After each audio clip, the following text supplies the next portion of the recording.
These seminars, I realized a scholar might be saying, all right, I have a center on my favorite author, and so I'm going to schedule seminars and panels about various aspects of that author. I'm not really going to do that. I'm not saying, well, this is a special interest that I've gotten into that I want to share with you. The goal here is to get to the heart of things, of what education is about, of what instruction, what learning is about, and also then to have perhaps not a Thomist's or a phenomenologist's understanding of what imagination is, but a working understanding, one that you can identify with, relate to, as we say, and also myth. Those are some things that we're going to be talking about today, because those are indeed what John Cowan constantly was thinking of when he was trying to write responsibly, as he always did, about education in a society. He has a holistic view and tries to make that as catching as possible, so that you can catch on to that holistic view. Of myth itself is a product of imagination, but as he sees it, it is the collective imagination. It's what the whole society is working on, and they're not working on it consciously, right? But in every product of a society, of a culture, movies, commercials,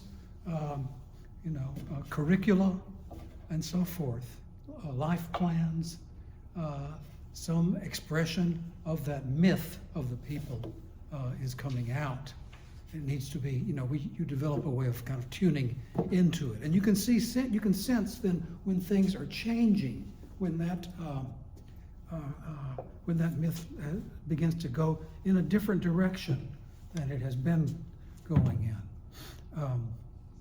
So that's indeed what he was, especially why he wanted to write this book, Unbinding Prometheus, and that was the reason he chose that striking figure of Prometheus bound to the rock and then getting freed unexpected. Well, nothing was unexpected to Prometheus, was it? Because he knew everything in advance. But certainly unexpected to us, if we, anyway. If you were to take literally the character of Zeus that he seems to ascribe in this play. I don't know how far you'll have gotten in reading the play. The first plan was to ask you to read the whole play.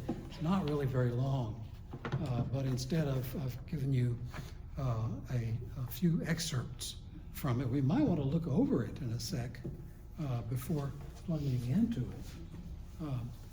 Other terms that, as I suggested, are ones that we will be particularly concerned about: imagination as a agent of change, but also as a means of grasping and understanding the world as it is, rather than as we sometimes misuse the word imagine as meaning fancy, whatever you'd like something to be, and instead, I would say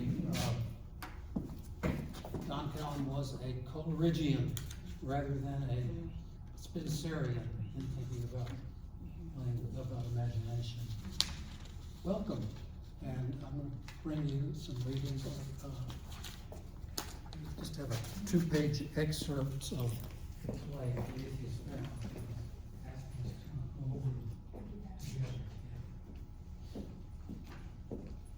So let's look. I don't think it'll take too long if it starts to take a long time, I'm going to skip passages and just move on. But this very stark play, very simple play, Aeschylus was the first great tragedian, and he is brilliant, but he works with very few materials, a few characters and so forth. And Prometheus has already been chained with adamantine chains and having a great stakes knocked into his body so that he is unable to move on this rock, which is out in the Tartarus, in this barbarian place, and probably I like to think of it as much like Texas, the Big Bend somewhere. And Prometheus is telling us about his own mind at this point. And he says, at first he said, how, you know what, let me put this stack. Let me help you. Welcome. It's great to see you. Yeah. His first responses are resistant, stubborn, refusing to express pain or weakness or anything like that. As soon as the gods who have chained him to that rock leave him, he's been utterly silent while these stakes were being knocked into him. And here now, after they leave, he suddenly says, and you won't be able to read this, I'm sorry. O divinity of sky and swift-winged winds and leaping streams, O countless laughter of the sea's wave, O earth, mother of all life, on you and on the all-seeing circle of the sun I call. See what is done to me by the gods, to a god. Right? So, in other words, I'm asking you to look at the indignity that has happened. Right? He is absolutely relentless, proud, but certain of his rightness, that he has done right. Of course, you know what the dispute was all about, that Zeus created the human race according to this extended myth, and he didn't like how they were turning out. And so he said, well, let's just scrub the whole scene. Let's get rid of them. And Prometheus heard about this and said, no, I'm not going to let that happen. So his answer was to steal fire, which was, in other words, something to bring to human beings an ability to develop themselves, to open their minds, to awaken them. We can have to imagine humanity 1.0 as being not really thinking about things, not inhuman, right, but simply having no imagination, right, because no ability to go out and do things other than they are. Prometheus always sees the way things are going to turn out, and so he brings this fire, and then, not content with that, he begins teaching them language, use of words, writing, fire for forging metals, and so forth, all the way through. He gives a long list, but he is, he's foreclosed on that by Zeus and his orders. And at first he is terribly indignant. But by line 190, and we see this here on the handout, he says, I know that he is savage, and his justice a thing he keeps by his own standard. Still, that will of his shall melt to softness yet, when he is broken in the way I know. And though his temper now is oaken hard, it shall be softened. Hastily he'll come to meet my haste, to join in amity and union with me. One day he shall come. So we see a different side of Prometheus then. If things change in this way that I, in fact, look victorious, I will be gracious and will agree to a new deal, between Zeus and Prometheus. So, he goes on in speaking to the first chorus that comes out is, actually the chorus for the entire play are the daughters of Ocean, or the god of Ocean, was a friend of Prometheus, and then his daughters have come. They say, we heard this terrible noise of your being pinned to the rock, and so we came, in sympathy. We came to offer you, our sorrow that you are being treated this way. course, he eats that up, right? He loves that kind of attention, so he softens somewhat in just talking to them. But he continues that his own narrative as being completely right and Zeus wrong. He says, when first the gods began their angry quarrel, and God matched God in rising faction, some eager to drive old Kronos from his throne that Zeus might rule, the fools. Others again earnest that Zeus might never be their king. I then with the best counsel tried to win the Titans, sons of Uranos and Earth, but failed. They would have none of crafty schemes, and in their savage arrogance of spirit thought they would lord it easily by force. But she that was my mother, Themis, Earth, she is but one, although her names are many, had prophesied to me how it should be, even how the fates decreed it. And she said that not by strength nor overmastering force the fates allowed the conquerors to conquer, but by guile only. As soon as he ascended to the throne that was his father's, straightway he assigned to the several gods their several privileges and portioned out the power.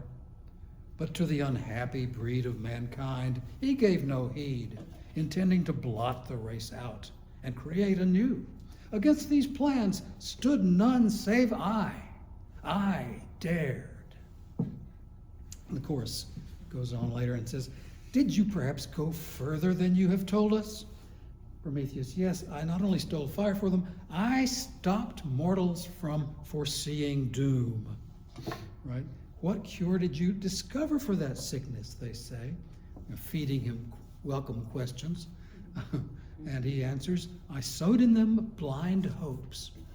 So Prometheus, who can see everything that's going to happen, apparently the human beings were that way as well, but without imagination, without the ability to go outside their customary routines, there was no hope.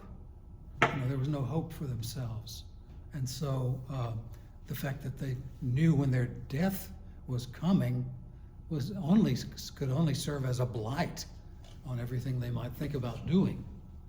And so blind hopes, is something that Prometheus has that perspective on, because he himself does not have blind hopes. He seems perhaps overrates how much he understands everything, because I think he does learn something in the process of this play. But the blind hopes allow human beings to want to have something more than they do have, to want to give something more than they have, right? So he goes on to describe what he gave them. He says, line 3 of this next passage, I found them mindless and gave them minds, made them masters of their wits. I will tell you this not as reproaching man, but to set forth the goodwill of my gifts. First they had eyes, but had no eyes to see, and ears, but heard not. Like shape within a dream, they dragged through their long lives and muddled all haphazardly. They knew not how to build brick houses to face the sun, nor work in wood. They lived beneath the earth, like swarming ants in sunless caves. See, the caveman is an idea that goes way, way back. They had no certain mark of winter, nor of flowery spring, nor summer with its crops, but did all this without intelligence, until it was I that showed them. Yes, it was I.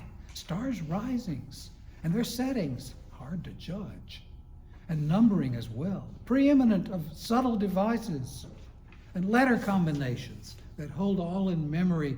The muse's mother skilled in craft, I found for them. I was the first to yoke beasts to be slave to the traces, and with their bodies to be man's substitute in the hardest work. And carriages that wander on the sea, the ships sail-winged. Who else but I invented such To my sorrow were the devices which I found for men, but I have no clever means to rid myself of the afflictions now oppressing me. So let's stop with that for right now. So that's kind of an inventory of all that Prometheus did, and some of those lines are just so great. You do remember that these are translations. This is all done in an English that a particular translator chose, and so you're going to hear some overtones of what sound like biblical language. They had eyes, but could not see, and so forth. But nonetheless, it's pretty good translation, I think.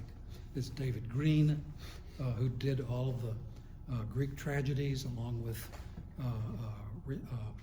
Robert Fitzgerald and some of the best translators of the whole era that they were in around the 50s. Anyway, yeah, let's think about that a bit. A few more things I want to say about all those qualities of Prometheus.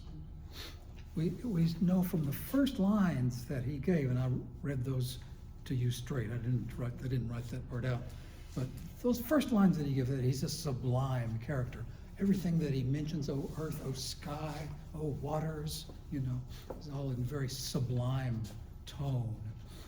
He's a God who imagines beyond, imagines vast spaces and the coherence of them all. And I think especially that outward movement of his mind. He evokes sympathy from the very God who's administering his punishment. Happens to be Hephaestus, right? The hammerer, the forger. Hephaestus believes in the law, but he also has a heart, and so he sympathizes very much with Prometheus. The two other figures that are there actually doing the violence, one of them is called violence, the other one is called strength. So these are allegorical characters. They have very few lines. Violence has no lines at all. I think it probably just grunts. But Prometheus himself is not an allegorical figure for Aeschylus. He's the Titan. He's a subject of Greek belief, right? That he actually exists. But he's not easily classifiable. If we think of him in terms like, how do we relate to him? What kind of qualities does he have? And we have to keep in mind another thing that is not immediately apparent about him, that he's the son of Earth, of the goddess Themis, who is called Earth, but it's kind of shorthand for the wisdom of Earth. What is it that leads human beings to think without really analyzing it, but to intuit that there are some things that one must not do because they are forbidden by, you don't have to know by whom, you just know that they're wrong. Some other things that are inherently right, that kind of intuition is a property of Themis, who doesn't analyze things but tells you the law, much as a mother would to her child, right? But Prometheus's own instincts are what Hephaestus calls mountainous thoughts, right? I love that. That's a great two-word phrase to suggest the scope that Prometheus always aims at. But it might be said that the drama takes place. It's not really a struggle, although there seems to be a lot of physical force and resistance. It's not really a struggle on the outside, but it's a drama on the inside for Prometheus. How can Prometheus change? Can Zeus change? Excuse me. And I think that's really the concern. The amazing artistry of Aeschylus makes this play so muscular and active over very little action. Its hero is chained to a rock, for God's sakes, But the drama takes place in the mind and heart of Prometheus himself. Prometheus has an instinct for the beyond, right? And is drawn to it as some people are drawn to climb mountains. Zeus is different. But for, but we'll get to Zeus in a minute. As for Themis, she remains part of him. And I think she's part of them. She's the part of him that feels that sympathy for the human race, and saying that it's wrong to annihilate them, that he must do something, right? So that sympathy is important. So we'd have, then if we wanted to diagram all this,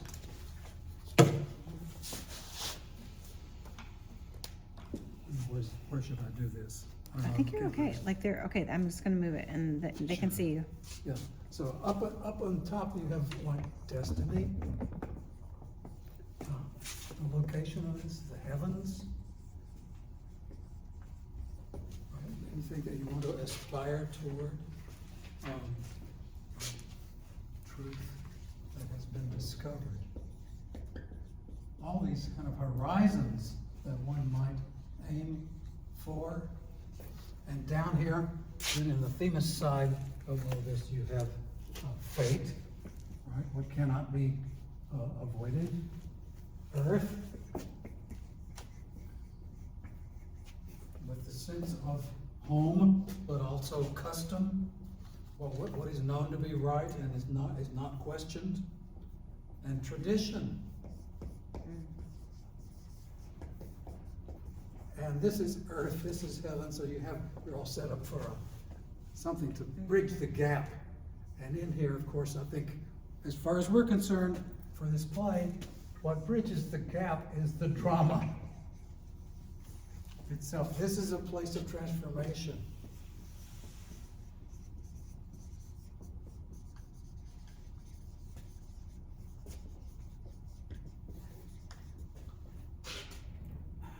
You know, Aristotle said that a tragedy is an imitation of an action. And so this is what Aeschylus is working about.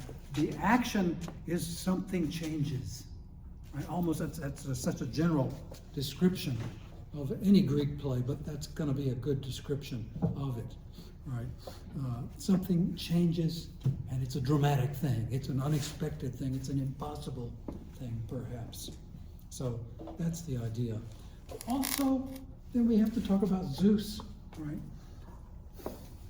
And we'll see that as Don Cowan associates Prometheus with imagination,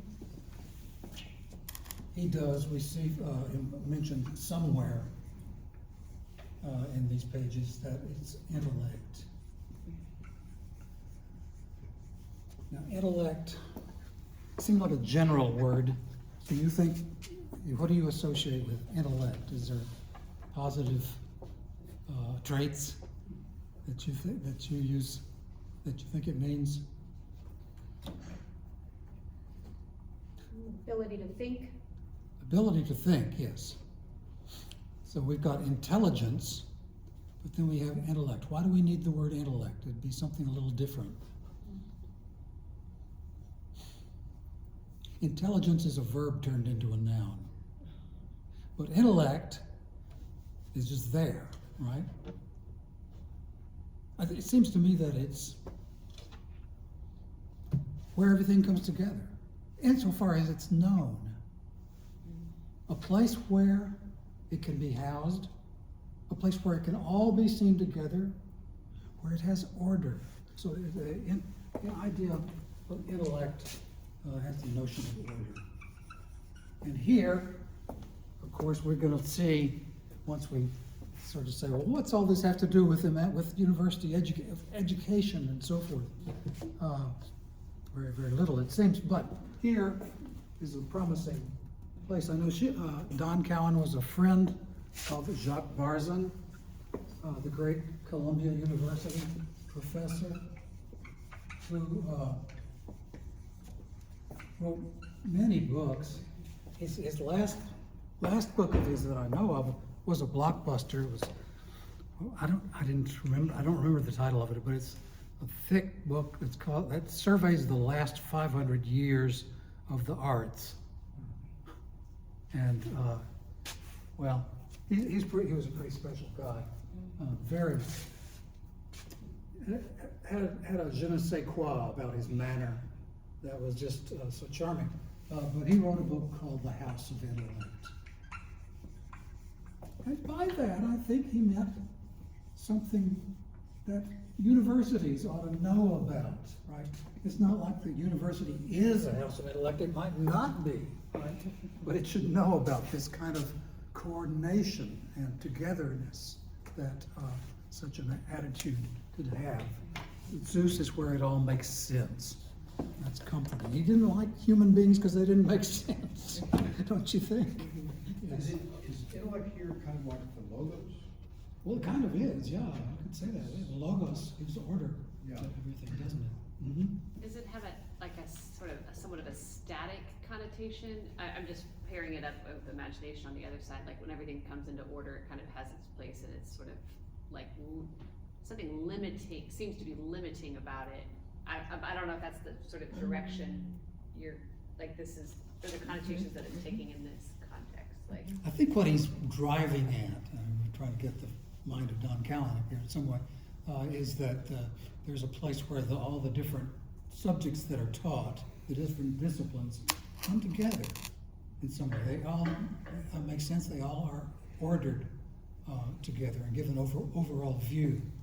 It results in an education, right?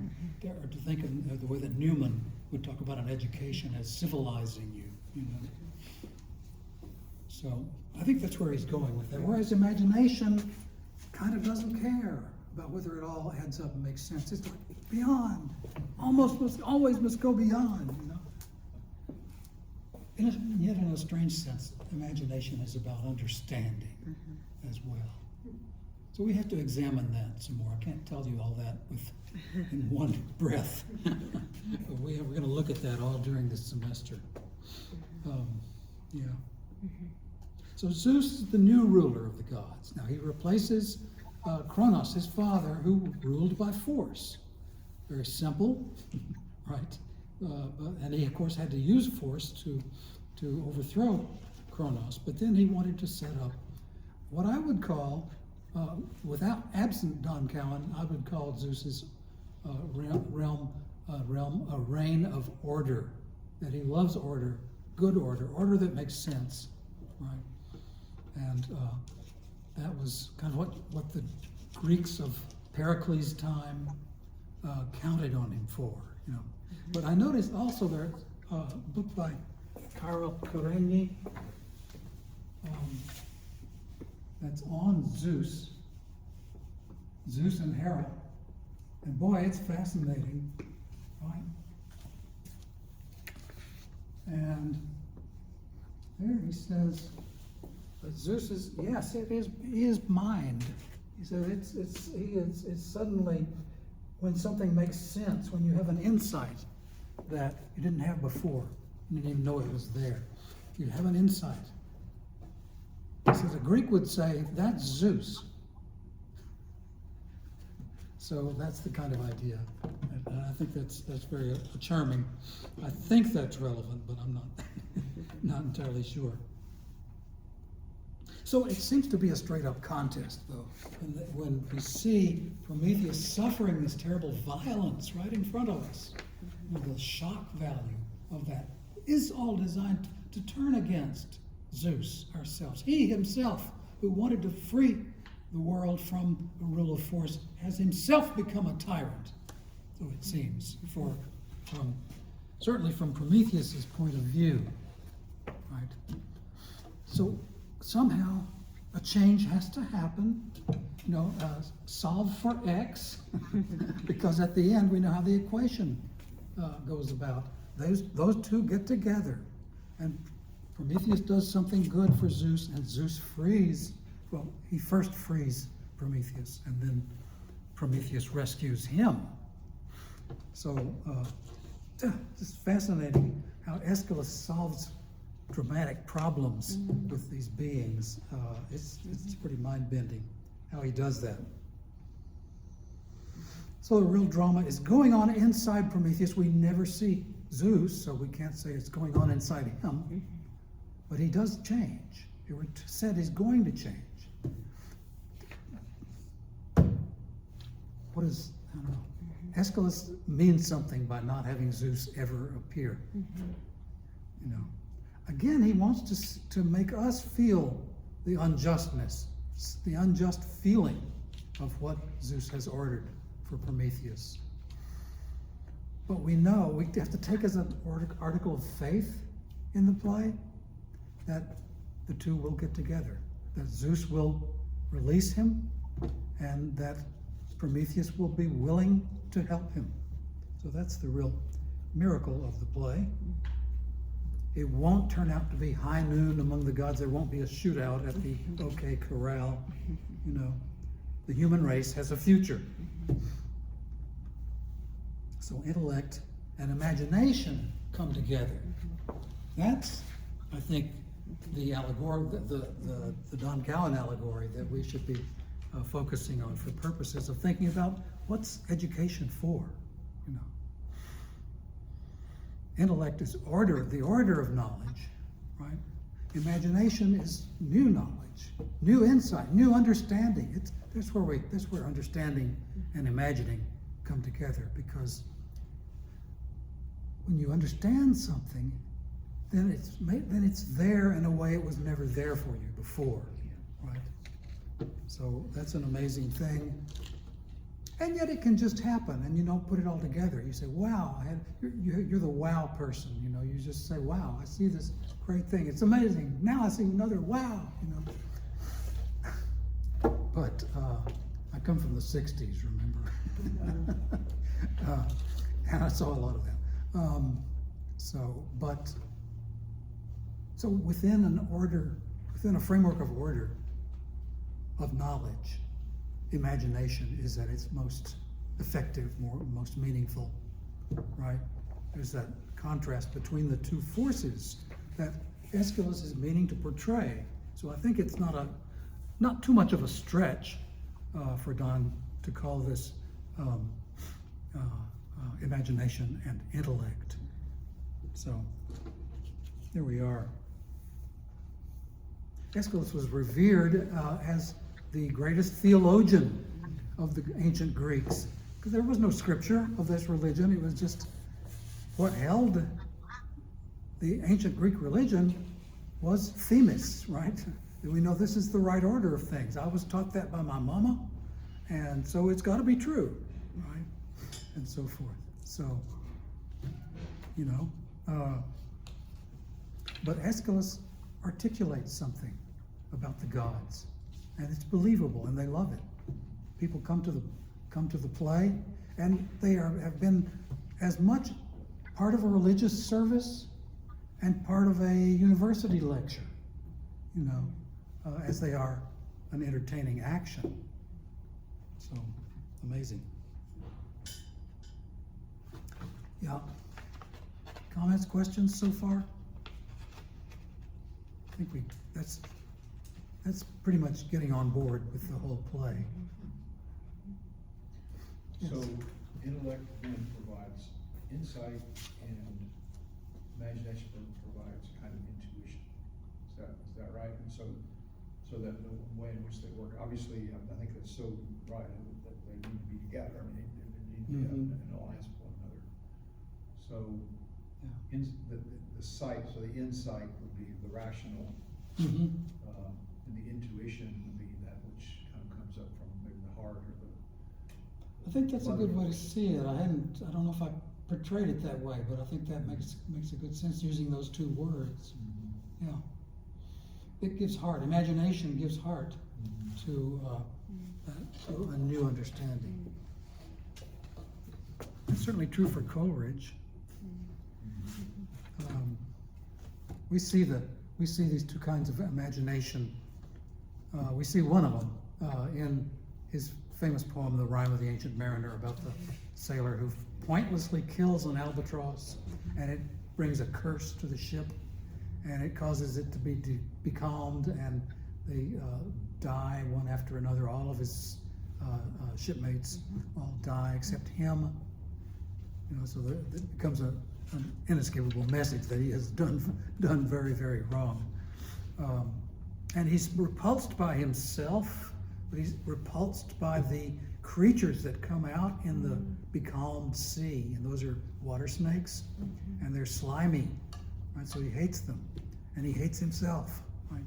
And he said, and then a couple of things happen. There's a night comes along, and it becomes cool, and the full moon comes out, and the whole sea is transformed the way that we might expect moonlight to dance on the waters, you know.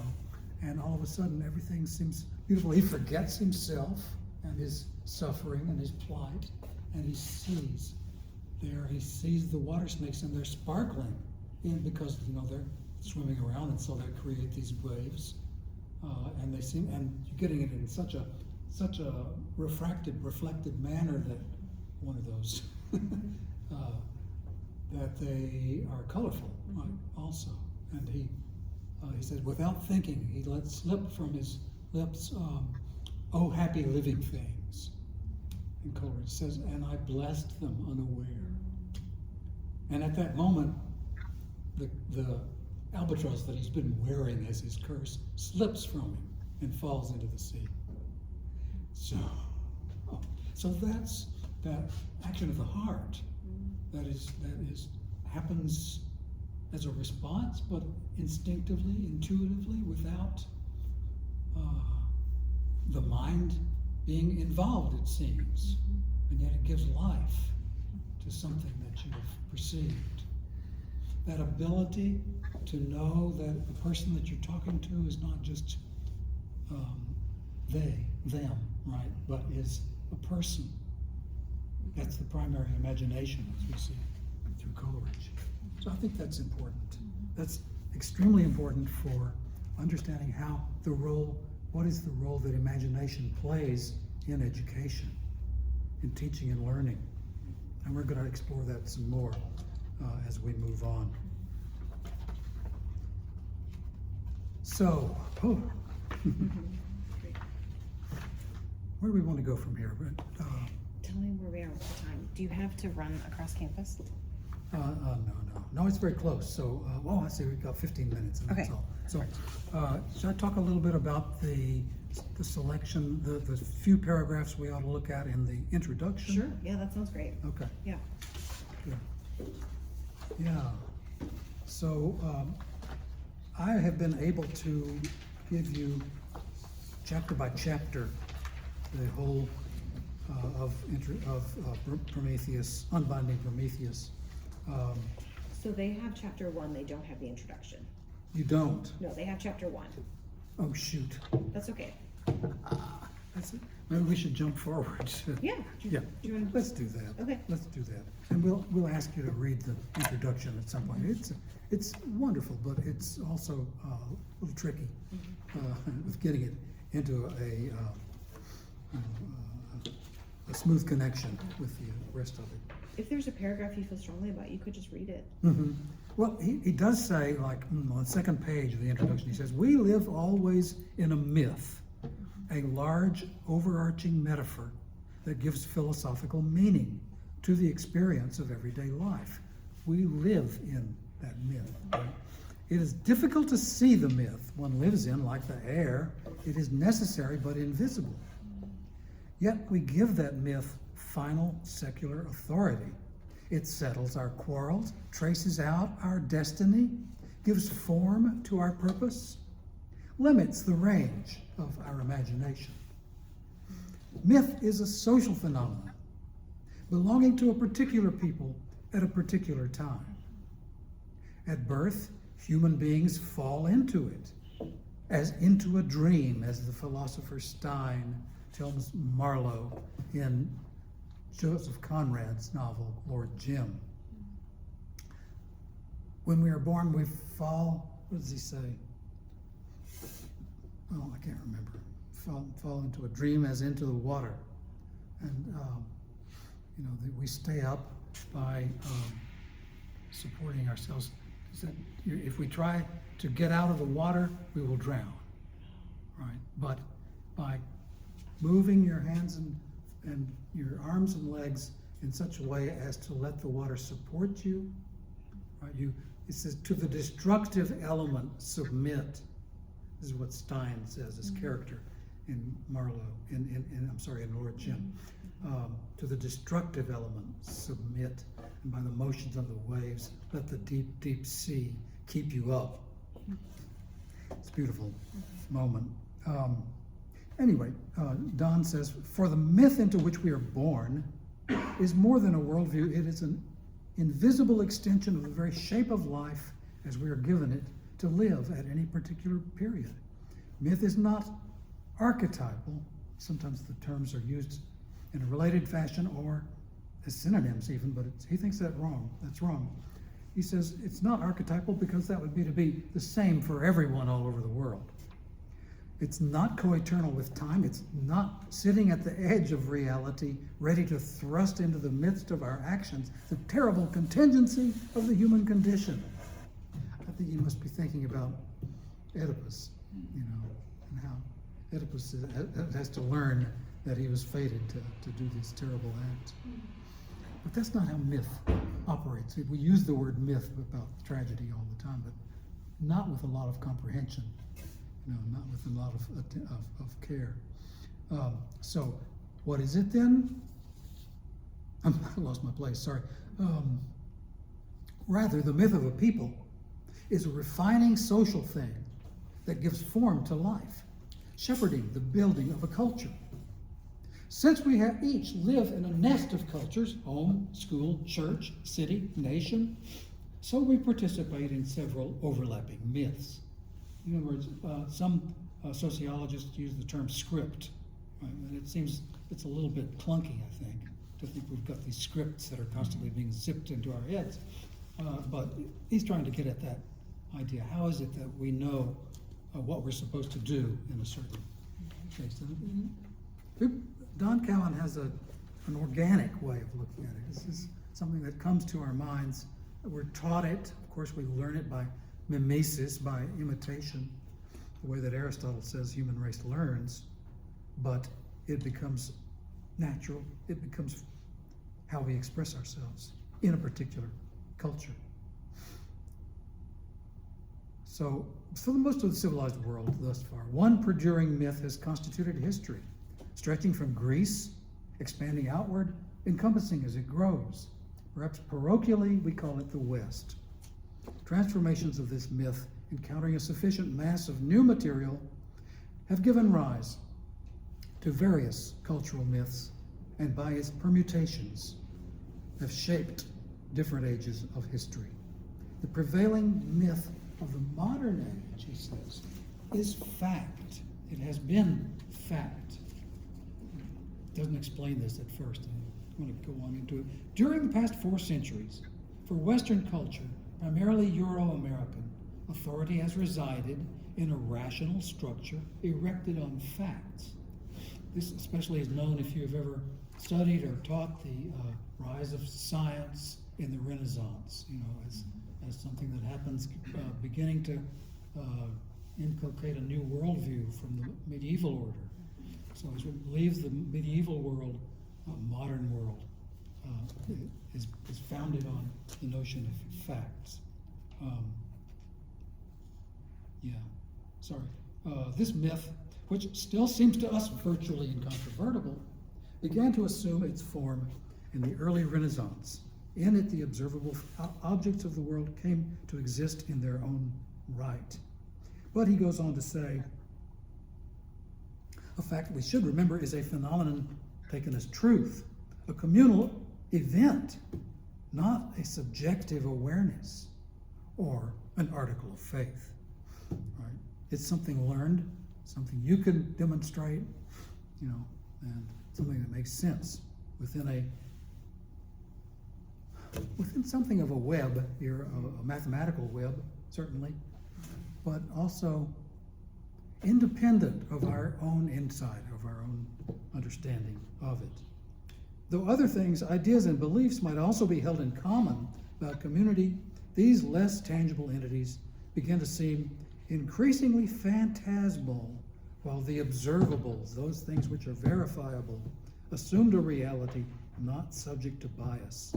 In this sense, facts are inherently secular, although that understanding was slow in development.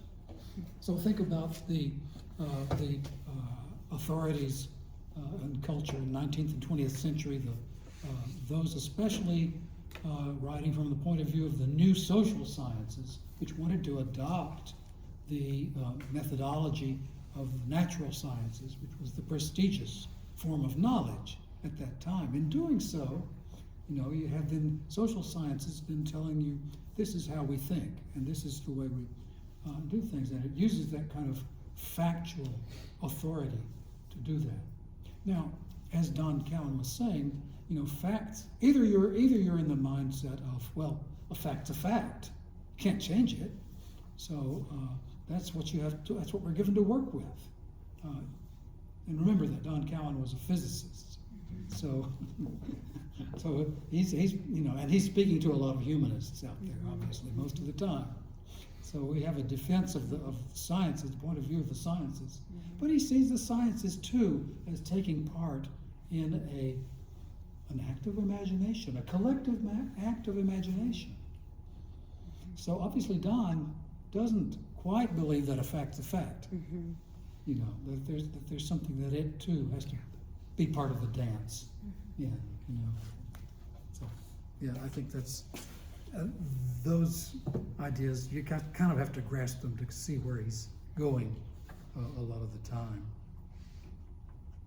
He says, for all the importance of Prometheus' gift of techne, the useful arts, it is in another phrase of the passage from Aeschylus' drama that we discover the real import of his beneficence to humanity. They had eyes but saw not, ears but did not hear. In opening their senses to the world and awakening their imaginations, Prometheus is a true friend to the pitiful human creatures despaired of by Zeus. So he goes on in that way. There's one thing I didn't tell you about the play, is that I was just talking about the first half of the play. In the second half, right at the beginning of the second half, a new character comes on stage, and it's equally surprising to everything else you've ever seen. It's a cow, right? It's not really a cow, it's Io, right? A young woman, where is she? I think somewhere around the Bosporus. I think when she crossed the Bosporus, it became the Bosporus because it means the bridge for the cows. Right? I don't know, that's just speculation. But she ends up in Egypt, and she is exclaiming because she's being pursued. She's been turned into a cow by Hera, because why is Hera mad at Zeus?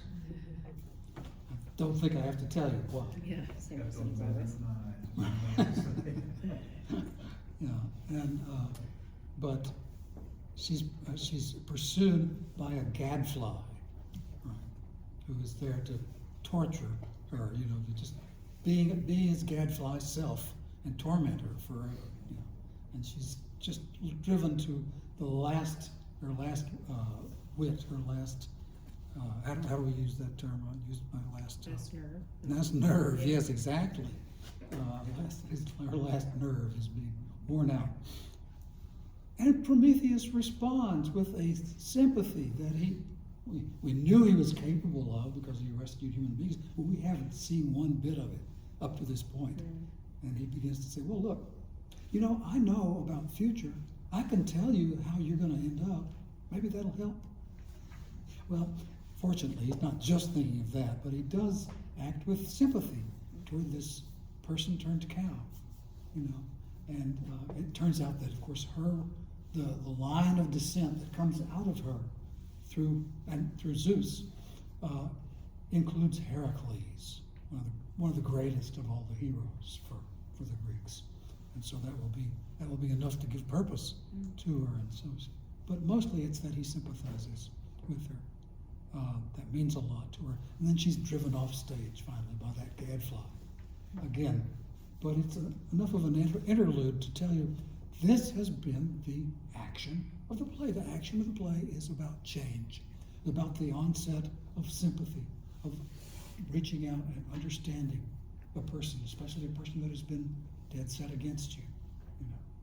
That's a beautiful thing. You don't expect that in a tragedy, but it does happen.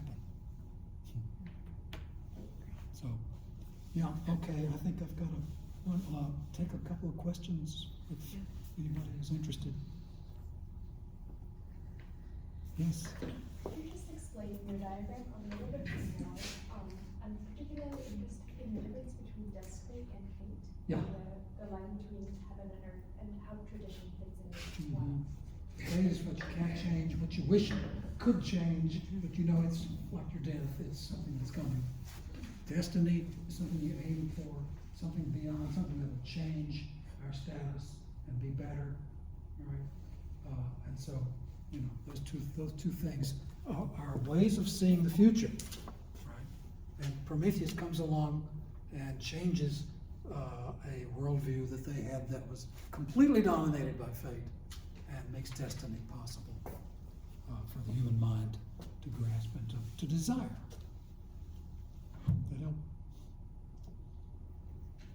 So fate is sort of, so destiny is forward-looking and fate is like something you've kind of inherited almost. Yeah, Yeah, so it's kind of fixed, because, I mean, you can see how it discourages yeah. thinking. Because we don't often use those words interchangeably, right? Mhm. Fate and destiny are Mhm. kind of, but though I think the way you're saying it here is Mhm. Right. one looks forward and one kind of Mhm. ties to. And if we were to talk about this, you put it in a school setting, you have a child who's never really been stimulated with the desire to learn, and they're just kind of looking down and kind of unwilling to budge on anything. There sees no point in it. You have to try to, find the ignition and to turn on that desire to see something new, see that something either is new or makes sense. So it's all worth reflecting on. So thank you all. I am